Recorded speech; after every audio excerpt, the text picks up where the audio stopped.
Eu gostaria de compartilhar com você uma experiência e que eu gostaria que se transformasse numa atitude na sua vida. Nunca, nunca, nunca, nunca desista de orar. E para isso nós gostaríamos de ler esta parábola que Jesus conta a respeito da oração, que está registrada no Evangelho de Lucas, no capítulo 18, os 8 primeiros versículos.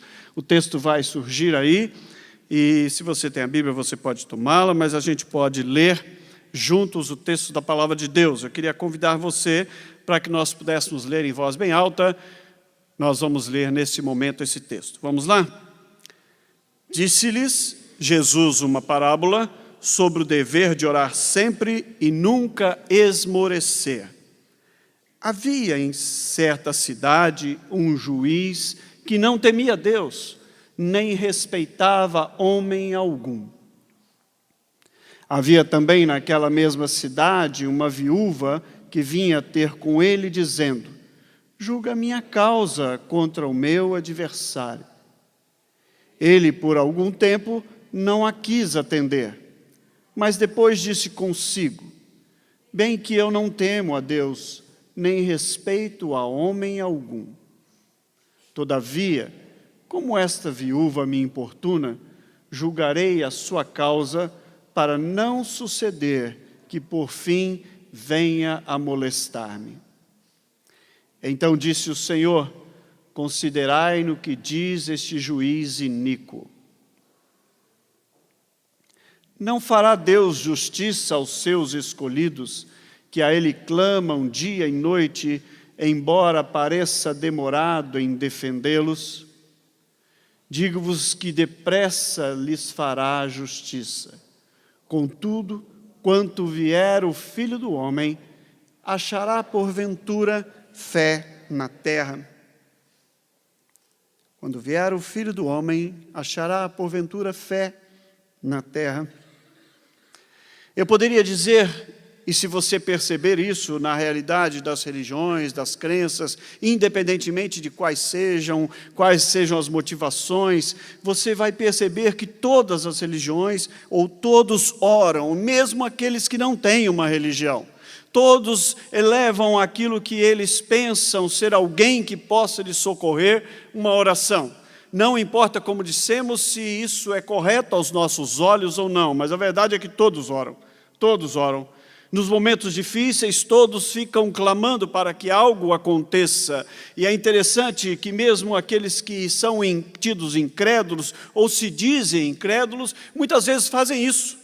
Na hora do apuro, são capazes de chamar Deus, ou no mínimo, questioná-lo e culpá-lo por aquilo que não está lhe acontecendo, ou que ele está passando. O que não deixa de ser uma forma de expressão de oração. Eu me lembro de um líder sindical polonês, Lech Wałęsa, na década de 80, ou no final de 80, que disse algo sobre a oração. Ele escreveu que um homem que não orar é um homem perigoso, pois os seus únicos ideais voltam-se para si mesmo. Um homem que não orar é um homem perigoso. Ele deixa de ter uma visão mais ampla e volta-se apenas para os seus ideais, para as suas coisas, para si mesmo. Num ensimesmar-se que pode nos envolver de tal forma que nós perdemos a percepção do todo, do entorno, de todas as circunstâncias e das pessoas que vivem ao nosso redor. O texto que nós lemos do Evangelho de Lucas nada mais é do que uma parábola para curar o desânimo da oração. Aquele que, e talvez você se julgue assim, ou esteja no momento assim, desanimado de orar. Puxa, pastor, eu oro há tanto tempo por determinada coisa, isso não acontece, isso não vejo uma resposta da parte de Deus. Esta é uma parábola para curar você nessa noite.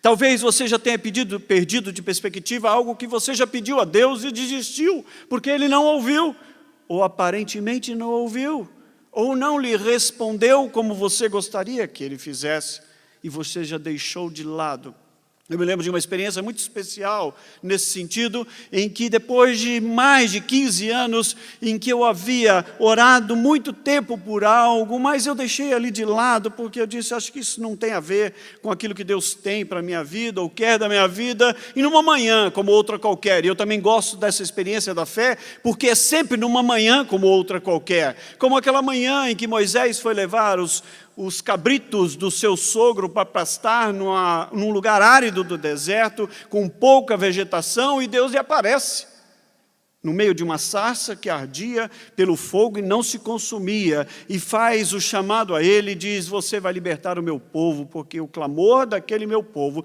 chegou aos meus ouvidos. E Moisés se transforma no libertador de Israel. E Deus, naquela manhã, como uma outra qualquer, me disse tão objetiva e claramente ao coração, você já havia se esquecido. Eu não me esqueci. Eu quero alentar o seu coração e a sua alma na perspectiva dessa parábola, que é um chamado a não desanimar de orar, para dizer, Deus não se esquece da minha e da sua oração. Por isso, nunca desista de orar.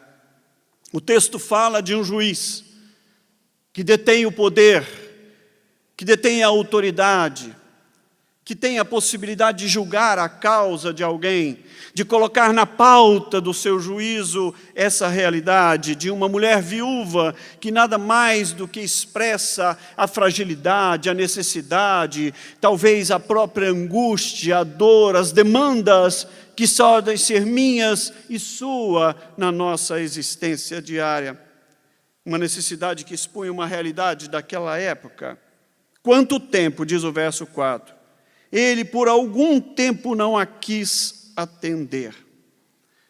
E como dizíamos, nós gostaríamos que essa fosse uma noite em que eu e você pudéssemos sair do templo conscientes, desafiados a nunca, nunca deixar de orar, desistir de orar.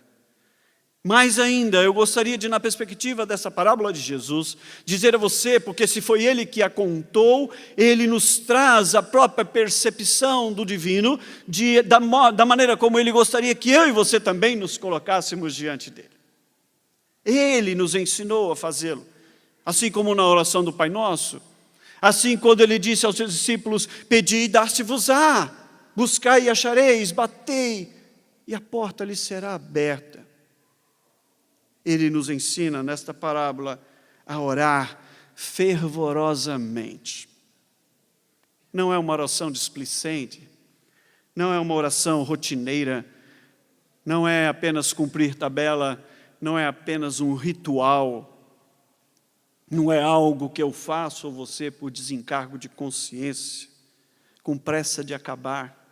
Eu tenho um irmão precioso que quando a gente se reúne como hoje, em família, e a gente senta-se à mesa e a gente vai se preparar para almoçar, e aí vai orar e fala, não peça para o Hilder orar, que a comida vai esfriar.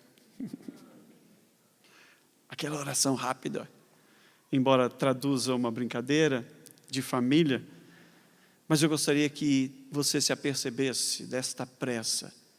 E ela é tão presente, que eu vou dizer algo que eu e você fazemos com muita frequência. Nós dizemos que a oração é uma conversa com Deus, é um diálogo com Deus, mas eu falo, digo em nome de Jesus, amém, e vou embora. Se ela é uma conversa e um diálogo, uma proximidade, uma intimidade, se ela traduz um anseio de uma alma colocada diante de alguém que você reconhece como o único Deus vivo e verdadeiro e Senhor da sua vida, e que quando Ele age ninguém pode impedir, é o que a Escritura nos ensina. Porque eu tenho pressa de sair da presença de Deus? Porque eu não me aquieto para depois de ter falado, esperá-lo falar, nesse diálogo da minha alma com o Senhor? Não faça isso, não ore de maneira displicente, com pressa.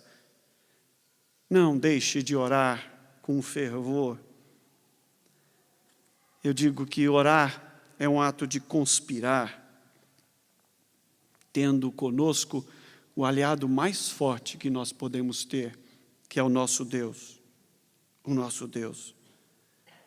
Muitas vezes você percebe essa questão de orar com fé, de ter fé, como se isso fosse um salto no escuro, algo inatingível, algo que, como se fosse uma loteria, de uma possibilidade ou não.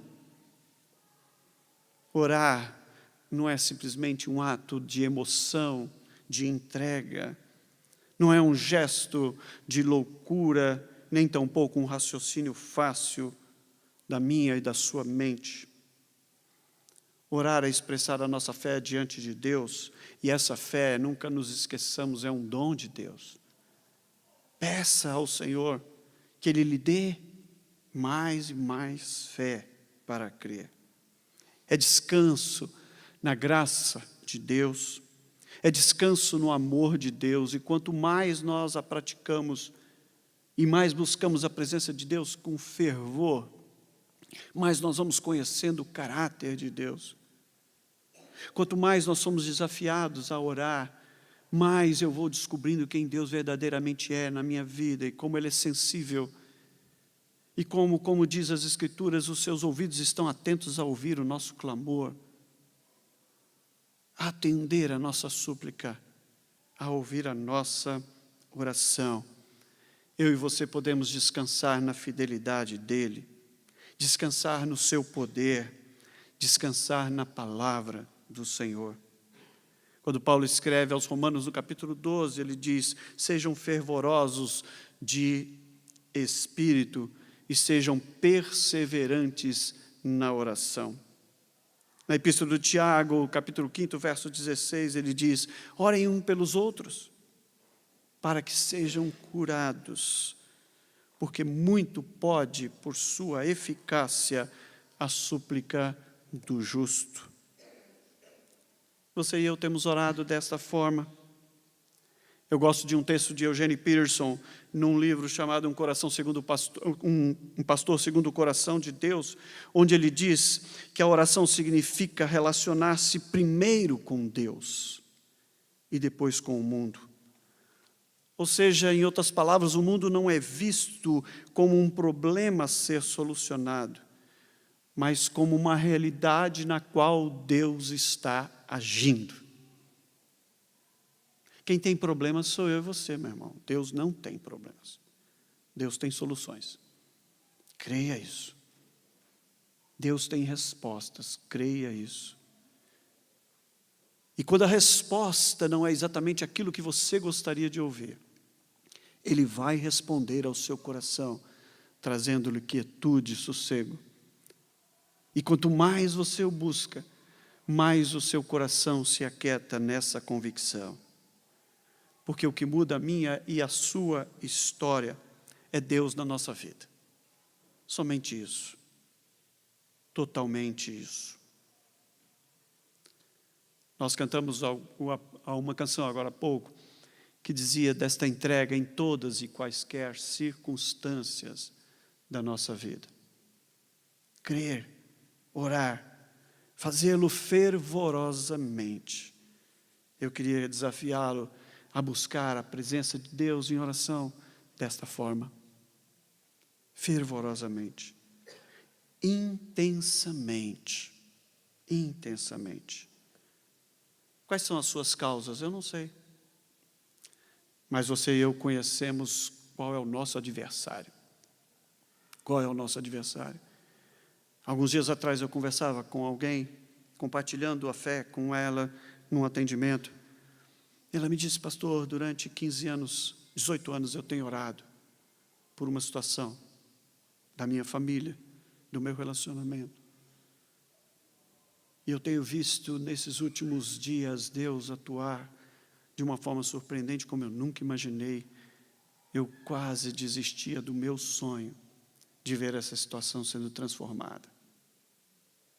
E aí, nós nos juntamos a ela neste processo de busca, de clamor, de oração, de entrega. E várias coisas foram acontecendo, coisas que tumultuaram a casa, que tumultuaram aquele relacionamento. E no meio da sua dor, do seu desespero, nós estivemos com esta pessoa. E ela dizia: eu acho que eu perdi tempo esse tempo todo. Eu dizia, mas agora que chegou o momento de nós celebrarmos e colhermos isso, você vai desistir. O nosso inimigo está apenas reagindo, porque ele sabe, e é promessa da palavra de Deus, que maior é o que está em nós do que o que está no mundo. E em Cristo Jesus somos mais do que vencedores. É por Ele, não por nós. Ore intensamente. Ore especificamente. Quando Moisés está com o povo no deserto e lhes falta água, e aquele povo começou a reclamar, diz a palavra de Deus que ele orou intencionalmente, intensamente. Ele voltou-se para os céus e disse, está o Senhor no meio de nós ou não? E a palavra de Deus diz que ele toca a rocha e dela sai água abundante para saciar a sede daqueles dezenas de milhares de pessoas. O Senhor nos ensinou a orar, dizendo que nós vigiemos e oremos, para que não entremos em tentação. Porque o Espírito está pronto porque Ele nos habita, o Espírito Santo de Deus nos habita e testifica ao nosso espírito de que nós somos filhos de Deus, mas a nossa carne é fraca. Somos levados pelas circunstâncias de um lado para o outro. Ore, meu irmão, intensamente, para que o fluxo do Espírito Santo não cesse na sua vida, não faça secar os frutos da presença de Deus, os dons de Deus, a alegria da vida com Ele, mas o Espírito intercede por nós, diz o mesmo apóstolo Paulo ainda aos Romanos, de maneira sobrenatural, com gemidos inexprimíveis. Eu e você não conseguimos explicar isso, mas Ele o faz por mim e por você. Deus muda o mundo por sua causa. Deus muda as circunstâncias por sua causa. Deus faz as mudanças e as transformações que precisar fazer por mim e por você. Ore, ore. Eu gosto de uma recomendação de John Stott, num livro chamado Os Desafios da Vida Cristã, quando ele diz, de manhã faça isso. Ore. É muito proveitoso começar o dia orando. Dessa maneira nós podemos enfrentar de joelhos tudo aquilo que nos espera e que eu e você sequer podemos imaginar.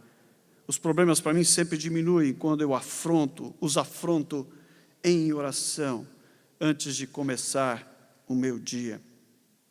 É um padrão de intimidade. É um padrão de intimidade. Não é uma varinha mágica. É um desejo pela presença de Deus, de estar aos pés do Senhor. Uma vida de oração não nos deixa pessoas mais espirituais, mas nos deixa pessoas mais íntimas com Deus. Não nos deixa mais santos aos olhos dos homens, mas nos faz cada vez mais conhecidos diante do trono da graça, daquele que nos conhece por dentro e por fora. Qual é o teu padrão de oração? Displicente ou fervorosamente? Qual é o teu padrão?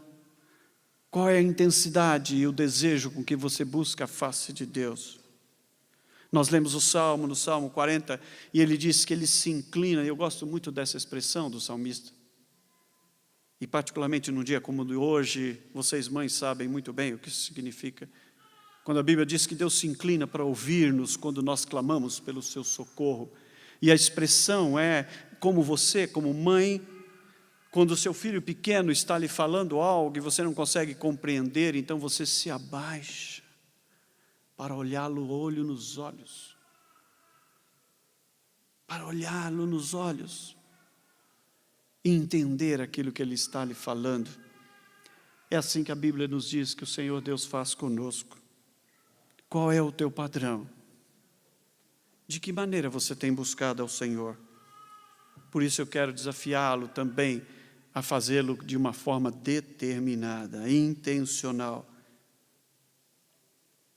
Eu passando por momentos muito difíceis na minha caminhada, há alguns anos atrás, havia uma pessoa querida com quem trabalhávamos, mas ele não era ainda um cristão.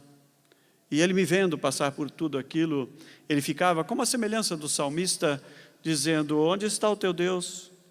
E aí? Ele não vai fazer nada por você? E um dia ele me disse: para de orar, quanto mais você ora, parece que mais assombração aparece. Você já ouviu essa frase?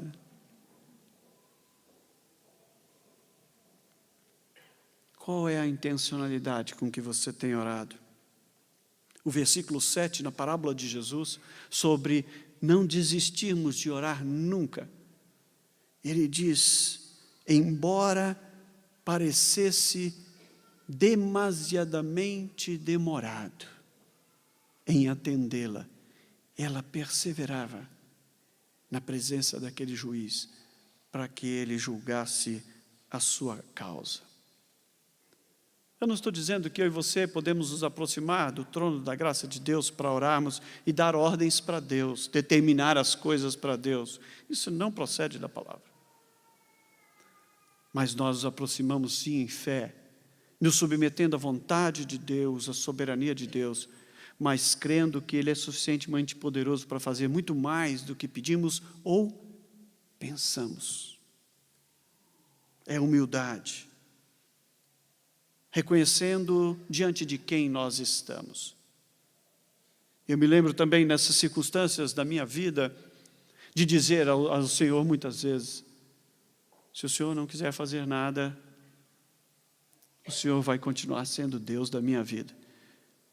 À semelhança de Daniel, de Sadraque, Mesaque, Abednego, outro Deus eu não quero. Guarda a minha fé, guarda o meu coração. Produz as transformações que o Senhor desejar produzir na minha vida. Mas faz em mim a tua vontade. Cumpra em mim a tua vontade. Ore com determinação isso ao Senhor. Tenha a esperança de saber que Ele não se esquece. Tenha a confiança, como descrita pelo apóstolo João. Esta é a confiança que temos para com Ele, que se pedimos alguma coisa segundo a sua vontade, Ele nos ouve. E se sabemos que Ele nos ouve quanto ao que lhe pedimos, estamos certos que obtemos os pedidos que lhe temos feito. Enquanto Deus for Deus da minha vida, da sua vida, você é mais do que vencedor em todas as coisas.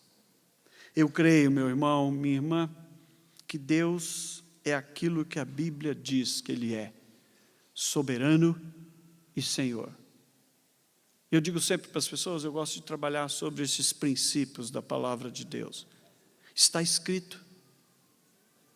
Eu creio. Está escrito. Eu quero experimentar isso na minha vida. Porque Deus vela pelo seu nome e pela sua palavra para fazê-la se cumprir. E enquanto Deus for Deus, eu serei mais do que vencedor por Ele. Eu creio que a Bíblia diz naquilo que Ele é.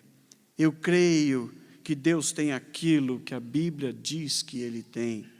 Toda a autoridade nos céus e na terra, e o poder e domínio sobre todas as coisas. Em 2 Samuel 22, 51, há a descrição da oração do rei Davi. E ele agradece a Deus dizendo: Ele é quem dá grandes vitórias ao seu rei e usa de benignidade para com aquele que ele escolheu e para com a sua posteridade para sempre. Jesus contou-nos uma parábola, onde Ele desafia a mim e a você a nunca desistir de orar. Nós não somos como aquela viúva do texto, abandonada, sozinha, com uma causa a ser julgada. Nós somos feitos filhos de Deus, porque cremos no seu nome. Deus não é como o juiz desta parábola, iníquo, desonesto, injusto, negligente, insensível. Não, o Deus que cremos é benigno, bondoso, compassivo, justo, reto, cujos olhos, segundo o profeta, estão fitos em nós e os ouvidos atentos a ouvir o nosso clamor. Nós não precisamos inventar um jeito ou uma percepção de negócio, de barganhas para arrancarmos a bênção de Deus. Ele é absolutamente desejoso, intencional em abençoar a mim e a você.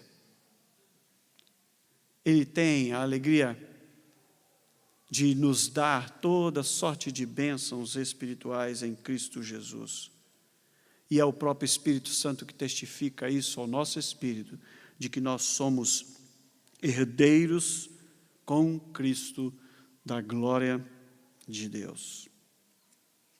O profeta Jeremias, e eu termino assim, diz no capítulo 33, o verso 3, invoca-me e eu te responderei. Anunciar-te-ei coisas grandes e ocultas que não sabes. Nós cantamos há pouco, ouve, Senhor, a nossa oração e recebe, ó Deus, a glória e o louvor.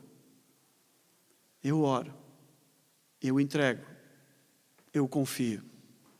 Ele ouve, Ele atende.